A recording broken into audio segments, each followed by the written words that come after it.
In this video, I'm going to show you how to fix msvcp120.dll missing. So the first thing you want to do is go to cmd, run as administrator. And here you want to copy two commands and see if they fix your issue. So first one, dism/online/cleanup image/restore health, and then press enter. The second command, sfc/scan now. This might take a few minutes, and once it's done, you can close it down. Now see if your issue is fixed. If it's not, then go to Google. And now we're gonna type the name of the missing DLL folder. So I'll just paste it here and then type next to it download. Now go to the first website here. Here you'll notice two versions, 62 and 32-bit, 64 and 32-bit. So what you need to know is what is your computer running. So if you go here, you'll see that if your computer running 64-bit, then you're gonna have to choose, you're gonna have to download both of these, 64 and 32. So let's download both of them. First file downloaded, now the second one. Then the second file is downloaded as well.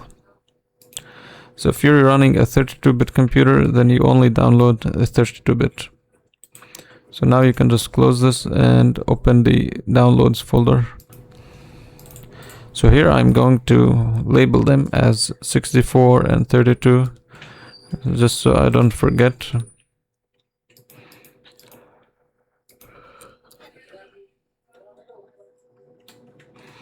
As you can see, I labeled them. Now I will extract them.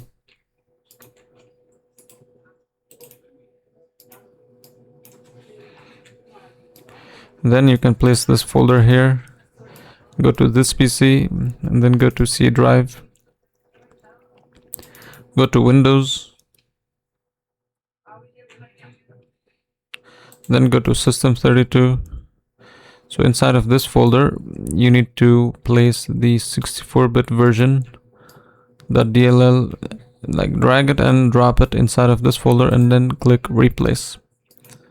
And then go back and go to syswow64. Then go back here and go to the 32-bit version. Over here, you just want to like drag and drop this folder here and then click replace. So once you do this, you can just go back here.